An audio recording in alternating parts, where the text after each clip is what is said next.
Ooh.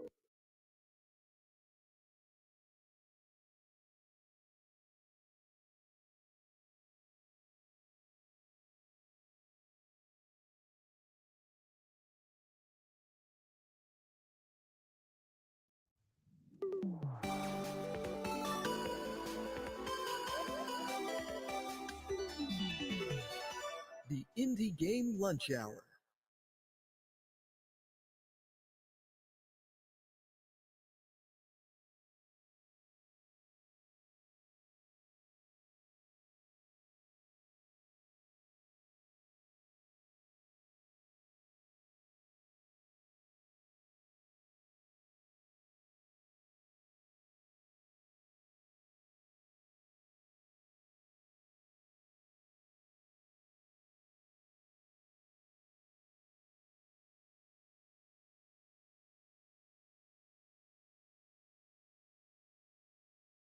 Yep, yep,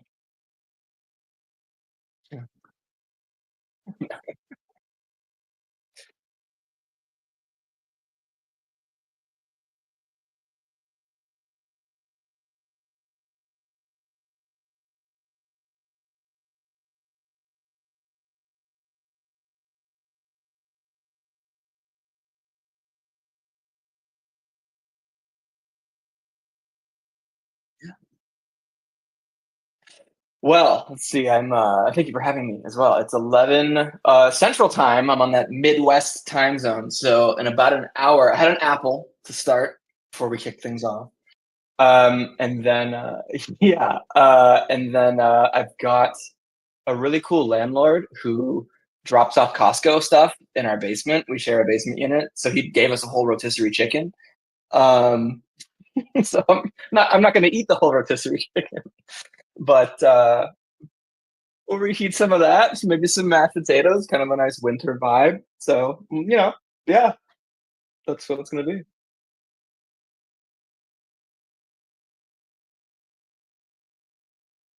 Yeah, maybe it's factored in. It's kind of like how utilities are factored in to the yeah, but it's like rental plus membership. Yep, yep, pretty sweet.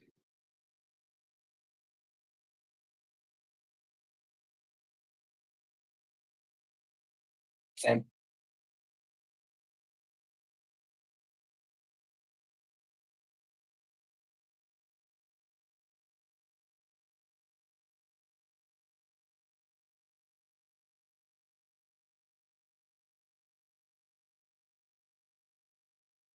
Yeah, it's kind of the name I've just been calling. What's really just a collection of approaches or methods to tell a story in something that's interactive, like a video game, beyond just like the traditional dialogue and cutscenes that we know very, very well at this point in the industry, right? So it's the toolkit broadly is really just each discipline. If you think about it, it's sort of we have our writing tools, which are very important, but we also have design tools in the toolkit that you can use level design to tell stories, things like that, combat design, art, environment art, even the concept art early phase can be huge for ultimately pulling off a story.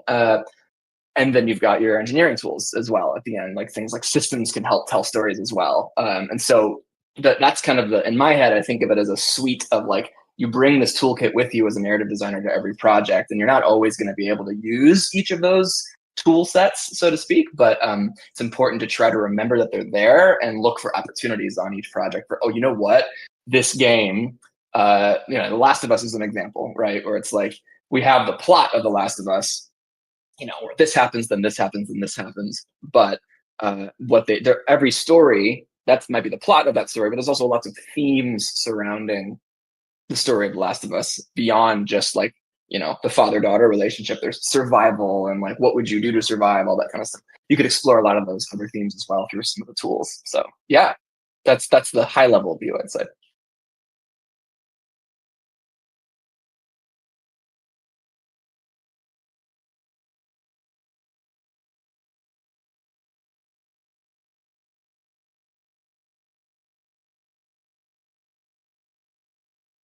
Sure.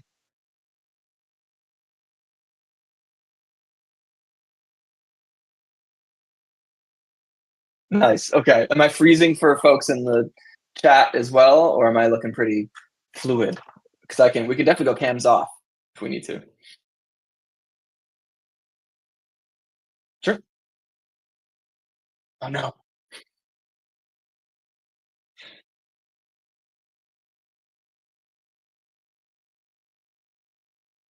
Mhm.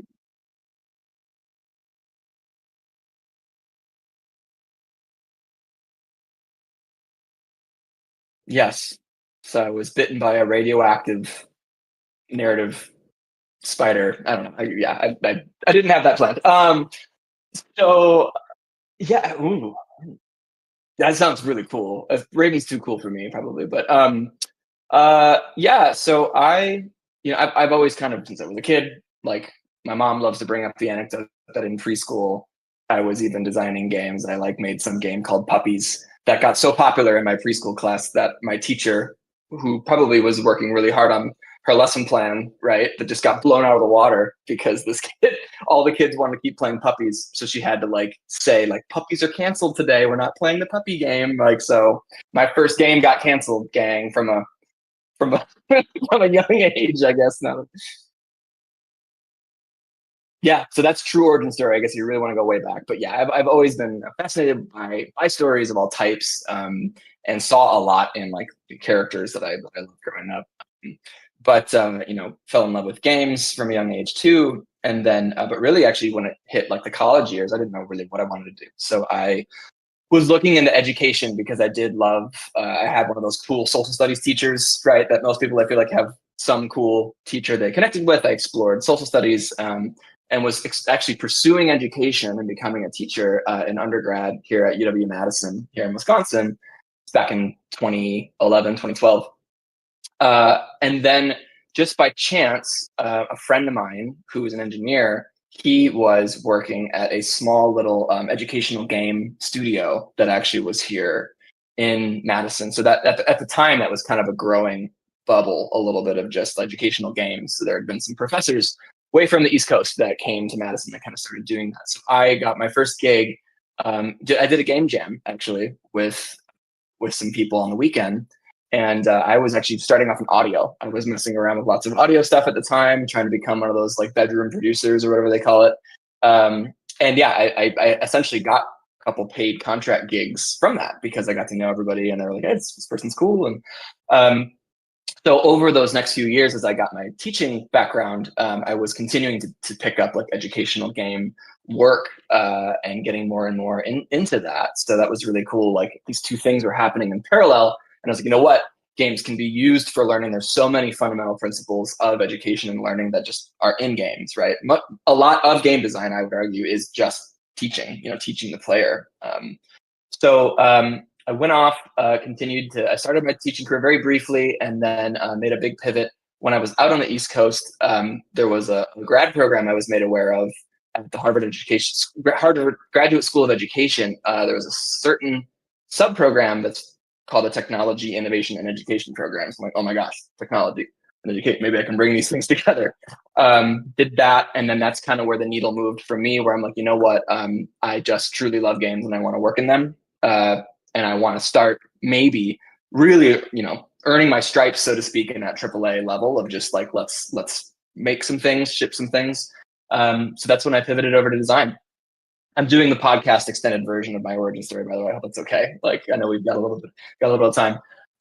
So yeah, okay, great. Yes, I will say this. This is a demonstration of how everyone's path is different, and it can be really weird and roundabout, and um, just for the sake of connections and showing how they can kind of pay off sometimes. Part of what helped me get into that grad program was actually the person who ran that educational game studio started off at MIT. So like when I was in Boston, took a meeting with someone at MIT who then knew somebody in the program, right? So it's just like things can lead to the next thing. And then out in LA, yeah, I bought a little green Prius in Wisconsin, and I drove out to LA after graduation and started. This was 2019, so I started networking, doing coffee networking for that time. Probably the last year you could do that for the next few years because a major global event was about to happen where you couldn't go get coffee with people. Um, but I got to meet really cool people. Yeah, I don't know what that was, but so one of the meetings I took in particular, just to kind of try to network and learn more about what field I could be in. I couldn't code, so I knew engineering was kind of out of the question. I'm not really an artist, so art also was not it for me. And I didn't want to keep pursuing audio.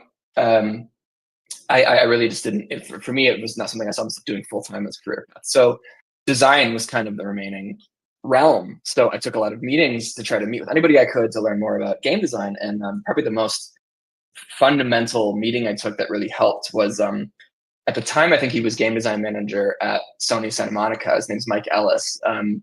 And it was funny because he took the time. He was nice enough to get a coffee with me for like 20 minutes on his lunch break or whatever. So I drove all the way to meet him and sat down and asked him some questions.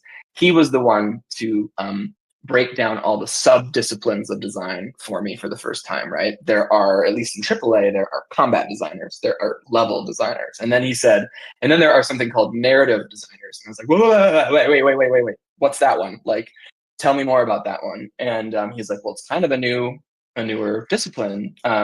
And he was describing, your role is really like focusing on the story the game's trying to tell and the characters and individual quests and missions. Everything he was saying for the first time in my life, I was like, oh my gosh, I've been a jack of all trades this whole time. And this jack has finally found maybe his trade, right? Like this is it. Like it took me that long to kind of find my thing that got me that excited. So had my heart set on that, picked up some contract game design work from people who were nice enough to kind of give me a shot. And then, pandemic hit. Uh, and I actually just accepted an offer. It's a mobile game. You mentioned it earlier. It's a mobile game and interactive story studio called Crazy Maple Studio. And I worked on a project called Spotlight there, which was a newer app that they were trying to put out. So that was my first really like paid with a salary and everything technical kind of gig, because I should say I was finding time and again the loop of, hey, we can't hire you because you don't have enough experience, but we're not going to hire you so you can get that experience, right? Like, so I was like, I need to work somewhere for a year. So I did that. And then the last piece of this story is how I found the job at Lost Boys. And here's the weirdest, connection back, kind of a classic storytelling callback. Remember all those educational game people I said I worked with way back in college? Over the years, two of them had landed at Lost Boys. And I had kind of kept in touch with them, had actually been working on an indie puzzle game with them at the time. And so they said, hey, man, we're hearing a rumor that Lost Boys might need someone focused on narrative soon. So I got really lucky in terms of like, sometimes you just meet the right moment where the job hasn't maybe even been created yet, right? So you get to have those early discussions with someone and just kind of almost create that job together. So I got the chance to do that, and have a really great person who's still a great mentor and friend of mine, Chase Jones, who kind of gave me that shot at Lost Boys. And then it was 3.5 years of really, really fun co-development. That's what they do there. So you work with all sorts of studios on their projects. So it was a huge like crash course in that like AAA level of game design fundamentals, and then narrative design too. So yeah, now we're looking for the next thing now. So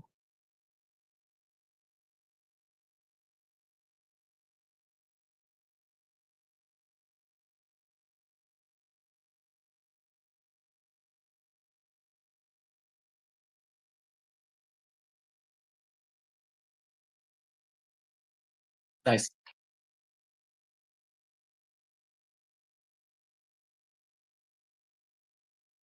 Yeah, cool.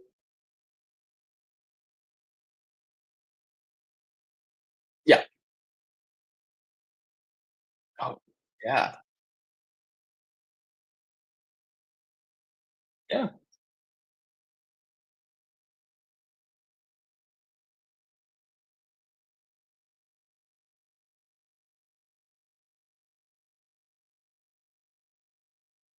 Mhm.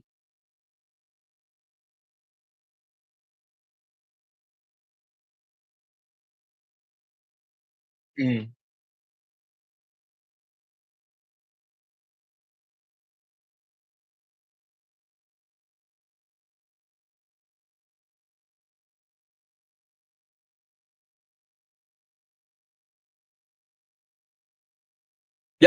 Right. It's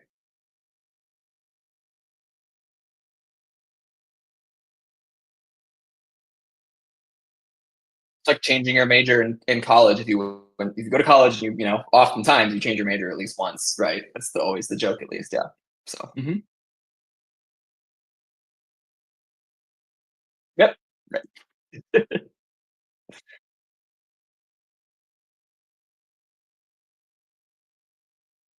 Yep. Yeah. Sure.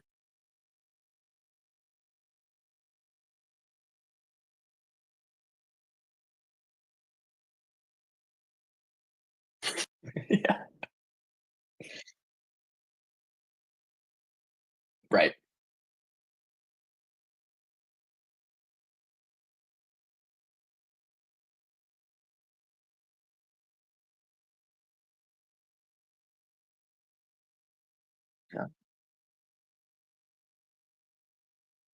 Yeah.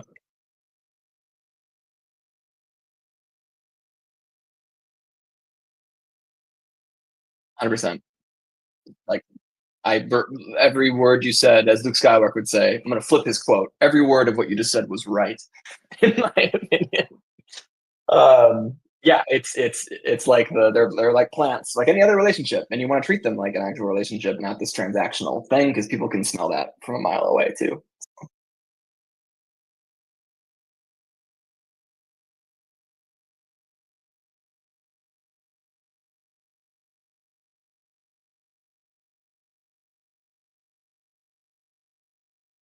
Yeah.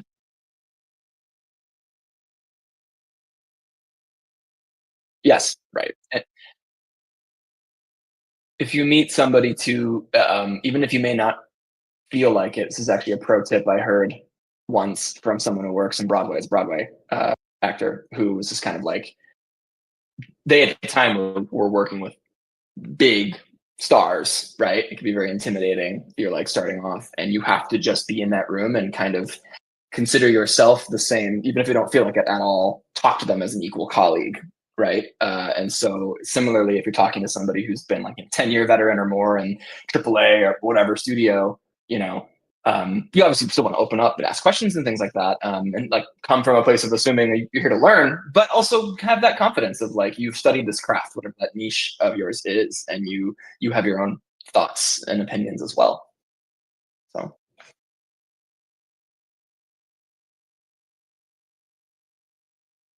right?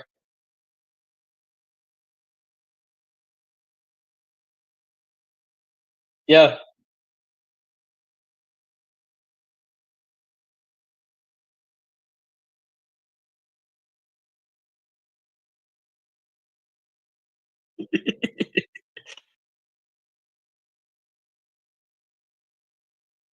Yeah. Yes.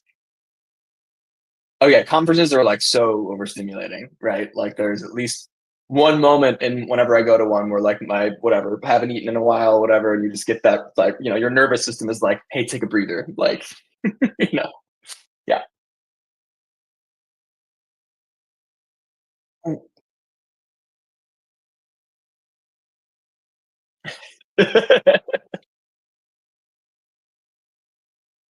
Okay.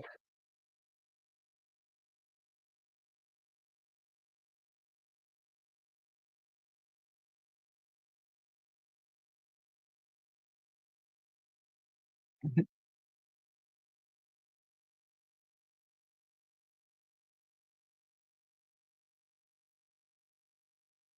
Sure. Okay.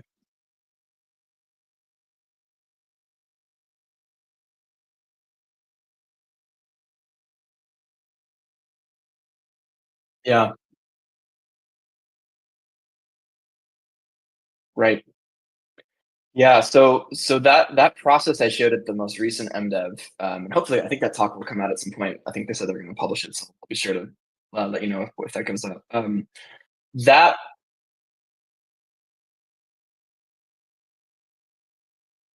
Sure, that's okay. Yeah. If you have that on hand, yeah. I think the important thing is like I've given two talks so far, but both at MDevs. The first one I gave was much more like an introductory type of talk, mostly like, honestly, really introducing what I think narrative design is.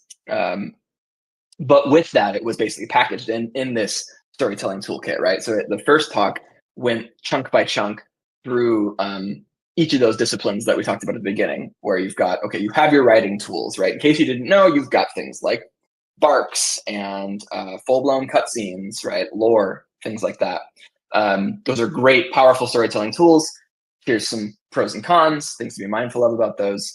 Then similarly, right, showing how design and your game designers on your team can have a huge role in telling stories. The way your level is shaped, right? There's a classic example in God of War, the first one, when you first lose track of Atreus, they put you in that, oh my gosh, I lost my kid, I don't know where my kid is moment, and they put you in a really constrictive, narrow, winding path with fog, and the level literally shrinks and constricts to make you feel grounded in what Kratos is feeling, right? So they use the physical level to help tell the story, right?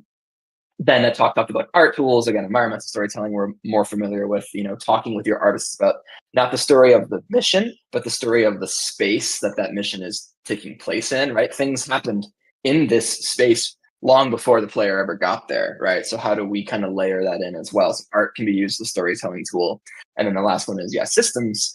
So your engineers also need to be brought on board. You need to include all the departments as much as possible when talking about pulling off a story in a game. So your engineers oftentimes need to build those core mechanics, first of all, but also looking for moments where the systems can be played with. The AI system maybe could be tweaked and tuned for a certain moment where the engineering is doing the storytelling lifting, if you will, or the work. And a quick example, once again, actually referencing God of War, which I do in that second talk, is that Atreus later, your son in the game, starts to rebel against you. And they have that happening in the dialogue and things like that, but they also tweaked under the hood his AI tree, his AI behaviors, so that he's running off ahead of you and he's attacking enemies before you're ready and all these kind of things. So they literally use an engineering system to convey something, right? To help tell the story. So that's, Yep. So that's basically my big thing is sort of, we've been making, as an industry, games for a long time now. And we need to try, in my opinion, more and more to maximize the cool stuff that only games can do, right? The cool things with storytelling that only games are able to do. Movies and TV can't do it because we are sitting on the couch and we're watching a character on screen, right? I'm not Frodo Baggins, I might yell at the screen in a horror movie don't go left, right? But in the game, I get to do that, right? But there's so many ways games can listen, and listen in terms of what buttons have you pressed, where are you going? So that's maybe the pretext. So this second talk you mentioned is actually more of a practice or an approach, and it involves all those tools. But really what it is thinking also about, so I should say in this second talk, I added a new tool to the toolkit, which is actually just a hammer, basically. And that's because, and the whole joke is it's kind of heady, but you as a narrative designer, you are the hammer sometimes. You need to basically, a lot of times what happens in my experience is two departments, could be any two departments, sort of this invisible wall will start to form between two departments where, one half is that's not my job, I do this. And the other person's they handle that, right? So what I talked about in the talk was a lot of times it's the writers, if you have traditional actual screenplay writers on your narrative team, and then a wall between them and the designers, the level designers, who oftentimes they are the ones who they take your baby, so to speak, right? If your script is your baby, they're the ones that actually have to go hook up each individual line and get it to play, and they're handling all the pacing, and we call that implementation, right? So a narrative designer's job is to break that wall down whenever these two sides are kind of not cooperating. You can do that through both sides can use game verbs, right, as kind of a common language, right? When you write a story, it's always the verbs are there in the story for a mission or a quest. So talking about making better quest design, most quests include talking to an NPC. That's a verb, right? Then you usually, if it's a Witcher quest, you have to go travel and maybe do that investigate thing where you look at clues, right? So they're in the script as the writer is planning it out and fight some enemies that show up and oh no. And the designer also can be looking at those verbs too. So the approach is really like finding a visual way for both parties to come together and talk about the quest beat by beat, but make sure that each beat is thinking about not only the plot story stuff that happens in a given beat, but what's the gameplay that's happening. Because if we don't do that, a lot of times a really beautiful and emotional story that we might have for a given mission or quest, we love this way it punches us in the gut. What this NPC is going to go through this big dilemma. A lot of times you write that out as a writer. I found this too. I'm guilty of it. And you try to look at it of like, how are we going to make this work in a game? It has to be playable ultimately. So the gameplay is often really lacking. It's a lot of walking around and talking to people. And then I walk over here and I talk to this person. So, verbally it's harder to describe, but I hope that makes sense a bit just in terms of getting people together to think of it that way.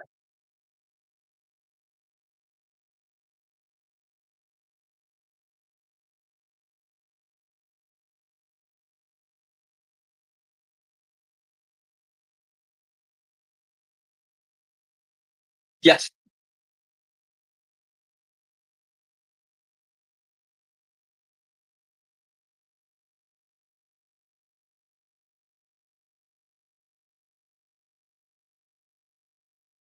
Yep.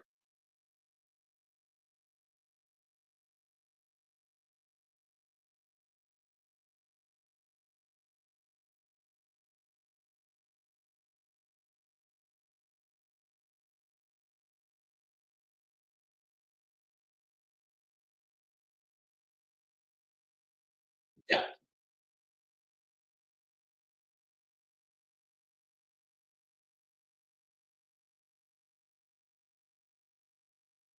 Yes.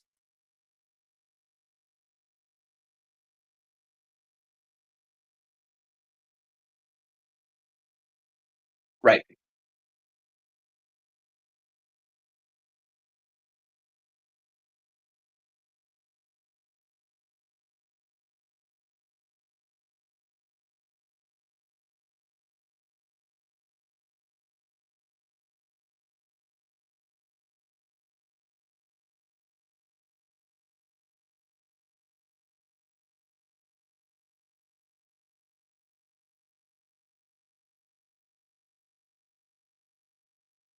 Hmm.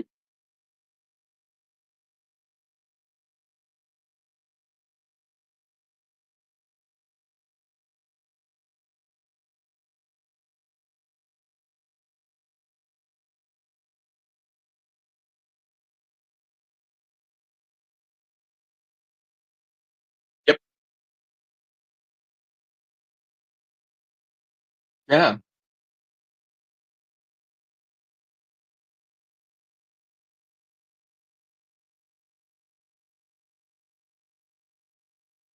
Right. Because we have to have a messy chickens quest.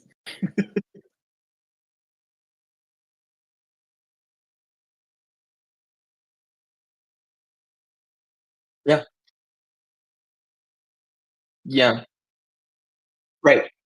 So I should say, and this method, this whole story beat card approach, this is not from my own brain. This is something I picked up while working with some clients at Lost Boys. And I actually, what's cool about it is, as I've been talking to people from other studios, there are some other studios that do a version of that, right? Which is cool. But sometimes it's like still a wall. I spoke to someone recently who was like, our story team makes their own kind of whiteboard. We use Miro. Is what I prefer to use. If you've ever heard of Miro, it's like a big collaborative whiteboard online where you can zoom around and scroll and add stuff. So, so they at that studio, I was talking about like they have the story team makes their own version of that, and the design team has been making their own, right? But it's almost like, whoa, could we bring these actually together? Is the realization, right? Why don't we? Once again, as your job, in my opinion, as the narrative designer, is to honestly, you're kind of the glue between departments. A lot of the times, you're the one that's making sure the story is pulled off. Ultimately, it's executed and implemented ultimately, and you need everyone's help to do that. So this Miro space is great for that. And so when I've used this process, it's very cool to see. Usually, it's like the writer will send or share. It's like usually an outline, a story outline, right? Just bullet points. They're not writing dialogue yet, but it is that like we go here and then this happens and we have to go here and then we. And what I've done is I, as the narrative designer and then the level designer, actually take that and in our own little separate meeting, um, we try to beat by beat decode or basically encode, I should say, each of those little bullet points. And yeah, like you're saying, oh, that's a talk beat. Okay, that's a search around, investigate beat. We're basically labeling each plot or story beat with the gameplay element, with the actual thing I'm doing on the sticks, right? And where it gets cool is when you color code them and show them, like, talk is always yellow and walking around is always a blue colored card. You make these little cards. It's a really great diagnostic tool. So like success story is then we bring the writer back into the room and very politely we kind of, this is a great story. First of all, we love this story. Like it's so compelling. Um, if we were to go today and kind of wave a magic wand and put this into a level, you can see by the cards it's a lot of walking, walking, talking, talking, walking, right? So it's basically you can come together before the expensive part of actually making the level, actually making all the art has actually happened. And you can find some moments to basically inject gameplay where there wasn't. And the best part is that gameplay can help support whatever the emotional content is, right? So, like in the talk, I say like the writer might still be able to advocate and go, I hear you, but this beat right here, it has to be high tension. We have to feel, like we're in danger. So maybe a designer goes, let's add some combat then. Combat is a great way to, inject some tension on the sticks and get us to feel like we're fighting for our lives or whatever. So anyway, that's like the verbal description. If you've got the slides in the chat, and that might be a nice pairing. But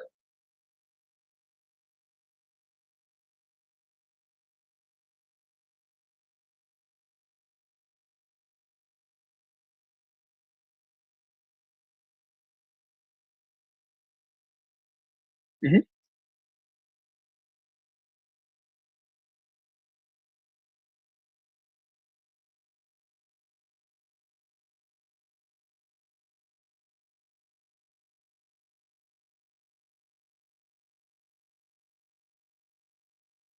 yeah,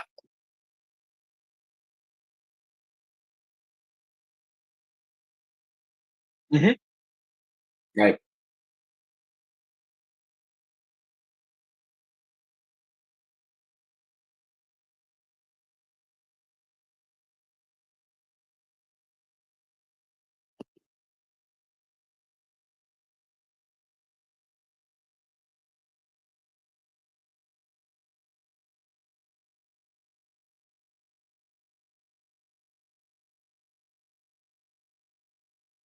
yeah,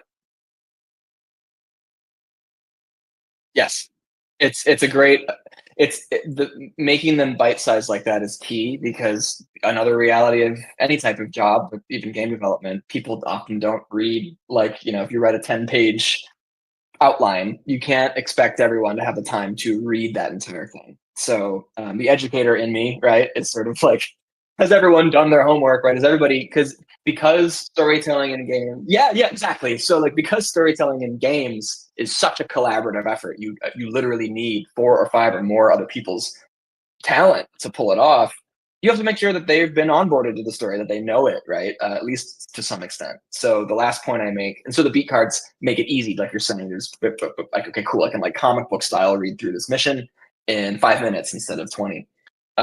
And the last point I make in the talk is kind of like what we need in order to break this wall down. We can use this approach, but really, I'm using writers and designers as the example, but it could be any two departments where normally writers mostly care about story, and designers mostly only care about gameplay. We need to have it switch, right? Our story writers need to start to learn the fundamentals of game design and understand that like game mechanics can be used for the purpose of storytelling. And then designers also need to kind of do their homework and start to learn more about 101 story type stuff, right? Dramatic tension and pacing and all that, because that's on them usually to implement the story. So yeah.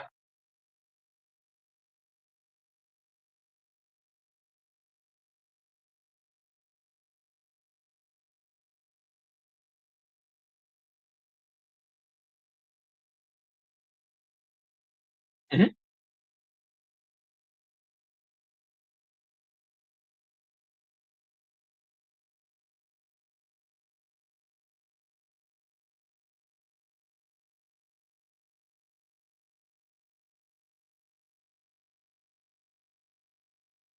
Sure. So I really love this idea of the storytelling toolkit because a lot of people, like you were saying, come with dialogue and cutscenes and like maybe a codex. But figuring out all the different ways that you can tell stories without words is huge and wonderful to convey with your narrative team. But I feel like the narrative team members will understand this. But how do you work with the people who are not narrative people? Like, how do you approach it with them to optimize the execution of your narrative visions? It's a great question. To start, I would say it's also, if you are a narrative designer, it's also on you to learn as much as you can about what other people on the team do and how they tend to think, and so that you can better meet them where they're at. You talk to an engineer who you might come in with this big, again, you're talking about emotions and character, whatever, and they're thinking about how the heck am I going to actually pull this off in code and the implementation side of it. So trying your best to speak their language is going to help, just in terms of finding the right way to kind of advocate, like, hey, this moment in this quest is really important from a story perspective, player, because we need them to feel this for this payoff. um, but then being able to speak enough tech talk, for lack of a better term, to then go like, and I was thinking maybe we could leverage something in blueprints to do that if you're using Unreal Engine, or we could, what could be really cool is actually we could do this really cheaply with a tool you've already built, and it's in the system, right? We already have this combat system. Going back to God of War, it's like, hey, hitting up an engineer and going, I was wondering if we could mess with the AI behavior tree of Atreus to get him to do this behavior, right? And then we're talking together about something engineering based. I hope that answered the question. I'm not sure if it did. Yeah, yeah. It sounds like if you want to talk to an engineer to get help with telling the story, you communicate with them in technical design briefs and try to convey this is what I'm trying to do and here's my idea of how it is a mechanic. And then you translate story points into mechanics for the engineers because that's what the engineers understand. Yes, I think that sounds right to me. And honestly, like, design tech briefs are great if you have the quick opening 10 minutes to grab them too and just kind of talk informally about it. Maybe you both might cook up ideas together or think of an example game that's maybe done something similar. And then that's your starting point. You go, hey, I want to do this, but we tweak it, from a different way that this other game did. Yeah, it also seems like from your end, it's that forward thought that you put in to how the other team members are going to receive it. So like if you have an artist who's going to work on a character, you try to think of all of the things that a artist might want to know in the back of their mind. Like Yes. this person likes to work on cars, so they're make sure you include a set of tools on their tool belt, and then that can help inform them to tell that bit of story. That's a great analogy. In the same way that you would talk to a concept artist, you can talk to an engineer or designer, right? Of just like you're saying, right? Giving them enough kind of fodder to then play with and figure out what will be needed. So yeah, that's great. Cool. Yeah, excellent. Thank you. Yeah, thank you.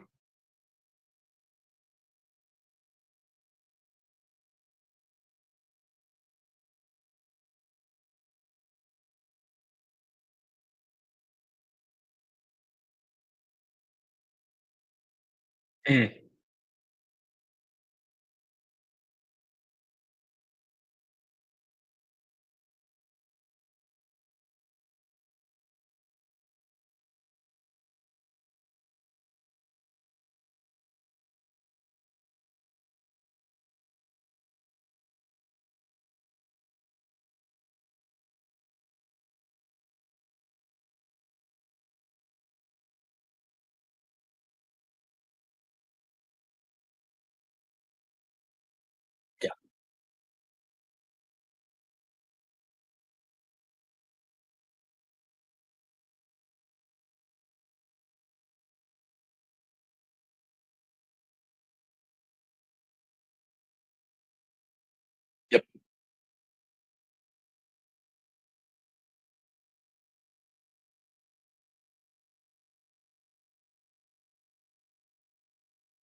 Yeah, I'm very sorry to hear that, and I'm in the same boat. I think a lot of us are, right? It is that classic, like, rejection is at times in your life going to be just part of your day to day, especially in a phase like this where you're actively applying. And it, I so many people have already said like these are unprecedented times and all that kind of stuff. We all know, right? We all know just how wild this trend of layoffs has been. So it is one reminding. We say that all the time, but we forget like this is not normal. Like this is a weirdly like the ocean, so to speak, is full of different fish, if you will, all trying to vie for the same little piece of chum that gets thrown out, right? When a job gets thrown out, like all these, I imagine at least all these fish and sometimes huge fish and sharks, whatever, everyone's going for one opportunity, and that's not like normally the case. So like reminding yourself of that every so often, like this is not normal. um, and then also remembering that like the whole idea of how we do job applications and applying is I think kind of wild, kind of flawed.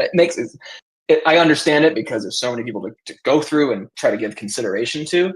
But remember that, like in a perfect world, you would be given the chance to actually like get to know those people and talk with them for more than I don't. If you're lucky, you get a 30-minute recruiter screen, right? It's just kind of like 30 minutes is not nearly ever enough time to really say who you are, say what you're about, and to get someone to actually get to know you. So just reminding yourself too that the process that we have to work with, we've got no choice but to work with this process of trying to apply.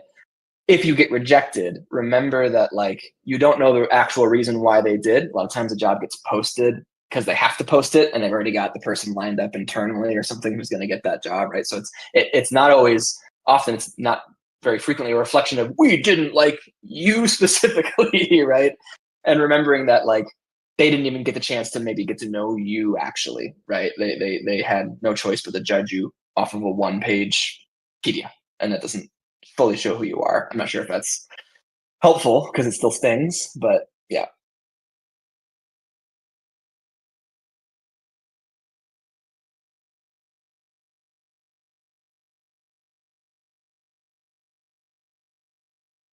Yeah.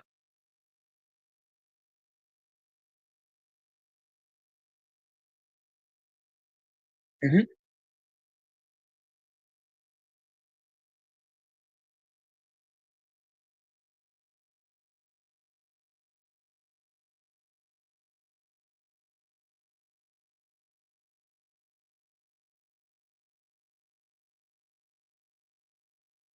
Yep.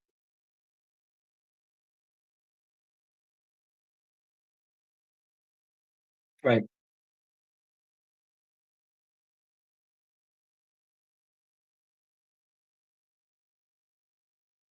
That's yeah. Just yep.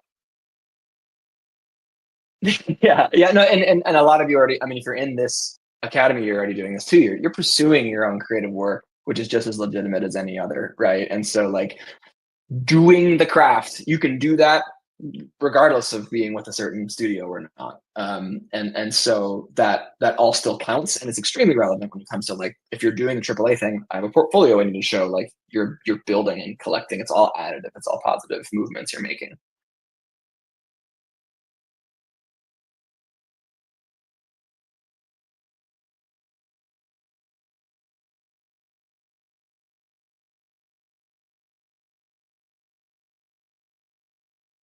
Yeah.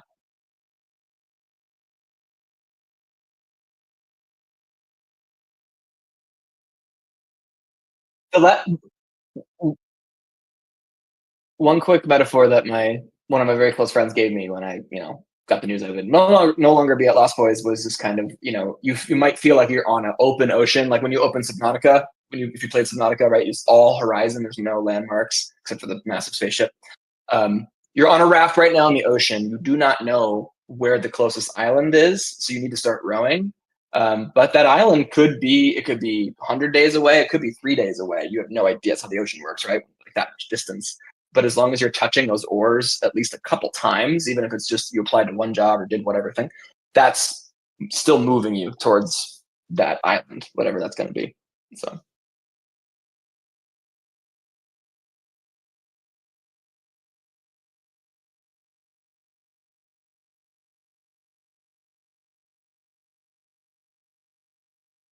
yeah,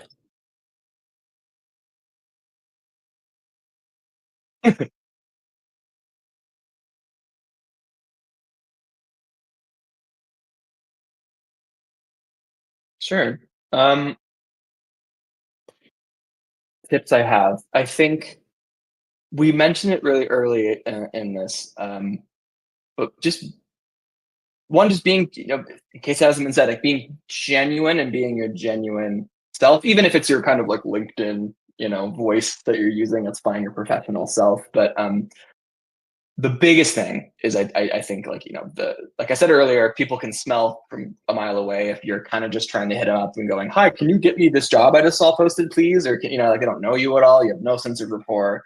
um, I have found most success when I reach out to somebody specific that I've researched, because I am actually hoping to learn from them, right? It's coming from a place of learning, from a place of kind of that, like you said, Willem, like, being a little humble and being like, um, you know, finding, and the other tip actually is, and people have said this before, um, a CEO of Sony Santa Monica, for example, is too busy usually to even be on LinkedIn. So you're going to have better luck finding people who seem like, if you're using LinkedIn as the tool, seem like they're on, kind of that starting staff. They're at the associate level or the staff level of whatever job title you're kind of looking to do. They probably are actually more open to helping somebody because they probably were in your shoes not that long ago as well, right? So they remember very, very raw, their search and how they got in. And people, if this hour-long podcast was not an example, people love talking about themselves. So, so, but use that, right? Like, it's sort of like, you want to learn about them, you actually want to hear their story and what worked for them. And then the next part is, it's like a plant, right? Like, water that plant every so often. Like, ask them if you're cool, like, hey, if you'd be cool with it, I'd love to, like, keep you posted on my journey as I go forward, and show you work I've done, show you examples and things, and get maybe some feedback on my portfolio. Start to do that every so often, and this person is seeing you. They're seeing the work you're doing. They're seeing, these push-ups you're basically doing for these skill sets. And then as you do that more and more with more people, slowly but surely, you want to be in the back of their head when they're at their studio, and it does happen. They're at the studio and their manager comes to them and they go, hey, we need a new associate person, or we need a person on your team. Do you know anybody? You want to be that person, like, yes, I do actually know somebody, like, very well at this point, and I've worked to prove it. So they can then be your advocate, on the inside, so to speak.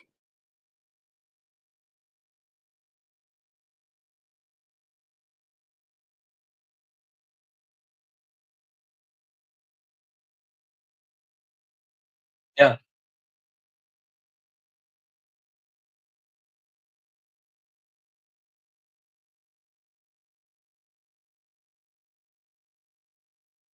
Mhm.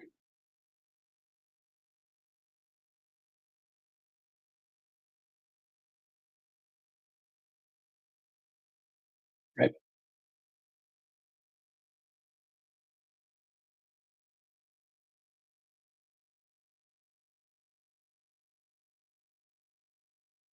Oh, yeah.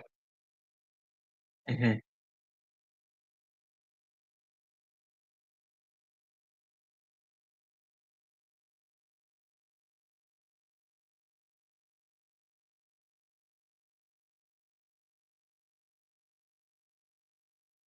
Mhm.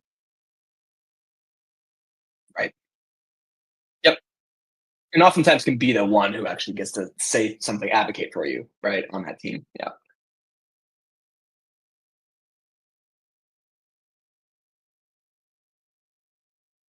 Yes. Hey, how's it going? Hey. I'm gonna be quick because I know there's another one or two. I don't know if I'll have time for it, but I work in higher education. So I'm very much Nice. interested in the first part of your OG story where well, not the first, not the well, that was fun too, the kindergarten fun. I wish I'd have been in your class. Um, wonder what other skills you've used in game design from being an educator.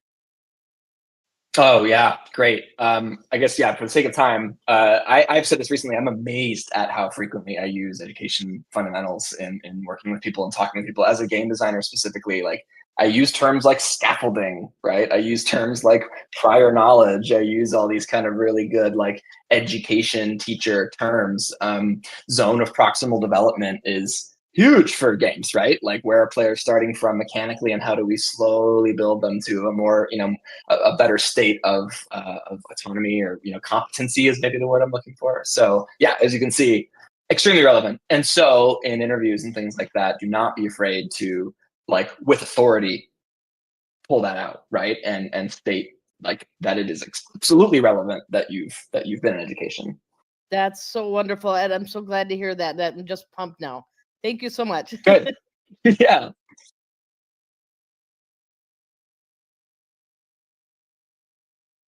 Yeah.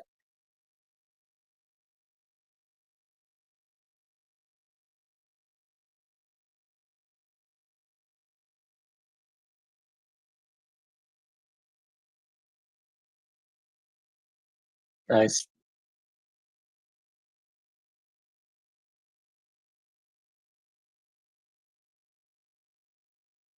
Nice. I like that a lot.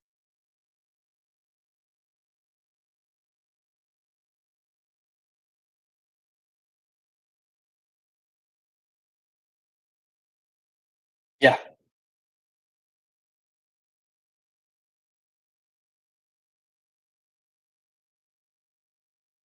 Yes.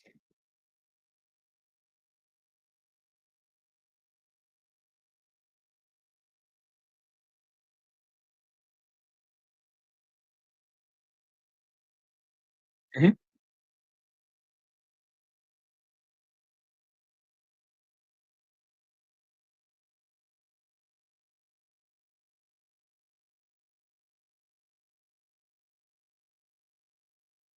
Yeah, thanks. Great talk. So I was actually also interested in the education space. And Willem, I know you've done some work in it as well, but in your experience, were there any specific visual arts needs that kind of arose when you're working on gamifying education? Is that the discipline that you're mostly focused on? Is Yes, visual, yeah. like So art? so I'm an Mhm. artist. Yeah. Yeah, absolutely. I mean, I worked with Learning Games Network and with Fable Vision primarily. They're both on the East Coast, and every project I was on had at least one, two, maybe even three artists on it. So in the traditional game development sense, yeah, like there are absolutely those roles. Funny enough, I think it's still live, but here at UW Madison, kind of a rare job. They had posted a game artist job, Hmm. on campus. So there's actually those roles do happen. And so there's any number of educational products more broadly too, where you could start, right? Think about like the big ed tech kind of Pearson, those places also need, even if it's just UI design and UI art, Mhm. those kind of things. There's different kind of tangential places you could kind of start to chip in as you sort of narrow in on maybe where you want to apply your skills. I hope that that's helpful. Yeah, I think so. Thank you. Hmm.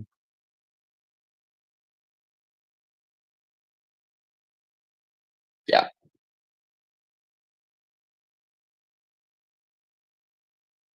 Yeah.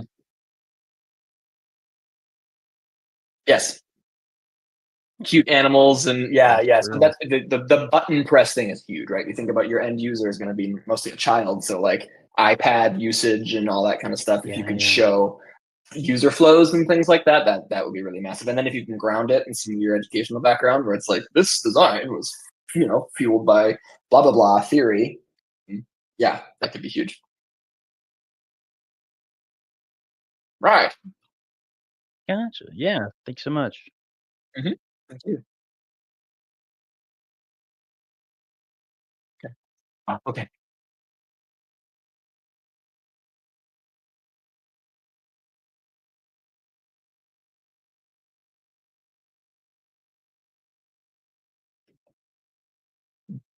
Be as simple as possible, I would say. Really try to rein in your scope. Tell a simple story, or start with an existing one, a moral of a story, right? Like from Mother Goose, things like that. And and then I would lastly say, keep your scope from a game development. Keep it small. Can you express it in just a mechanic? I forget the name of it, but there's that 2D pixel game where the guy walks left to right. All you do is walk forward, and it's showing his timeline of life, and then he like meets a partner along the way. I forget what it's called, but it's beautiful, and there's no words, there's no sound, it's just walking, and they could tell the story just by pushing right. So that's Maybe start simple, start small.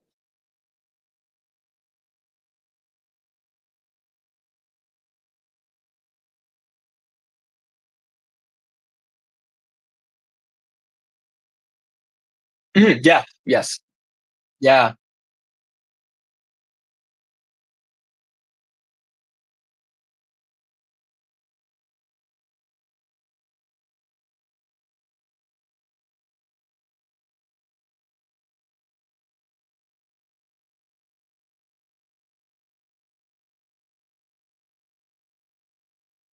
I tried to Google game where you just walk right so I can think the name of that game, but I can't. It's it's out there. Yeah,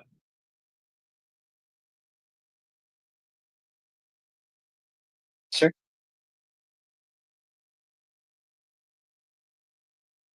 Yeah, okay,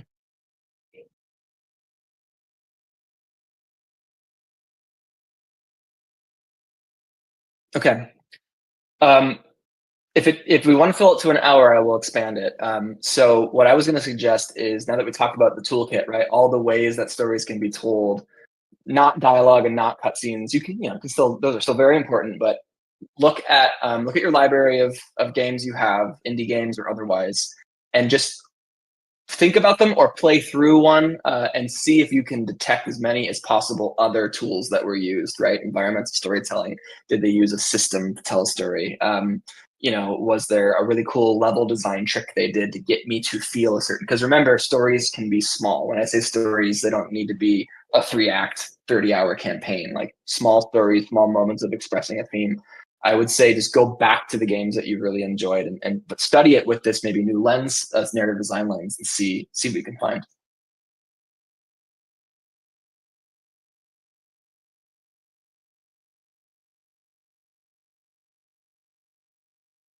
Mhm. Yeah,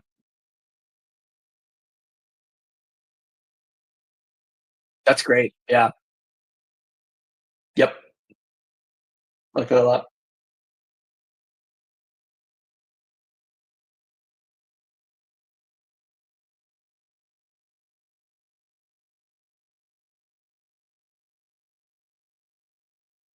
Mhm.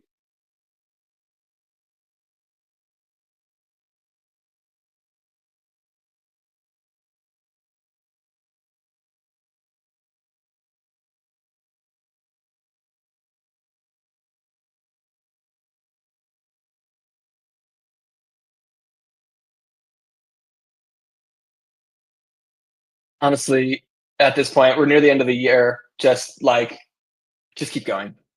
Like it's corny, but just it's do this and continue to find what excites you about it, and like the rest will come with time. So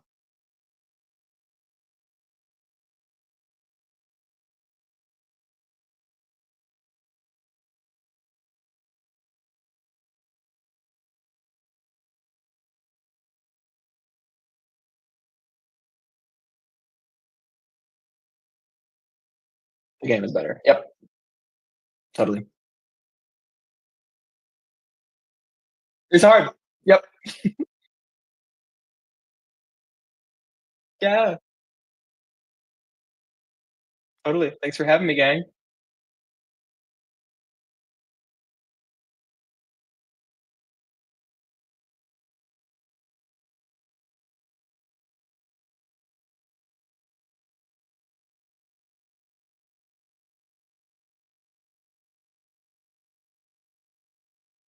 Cool.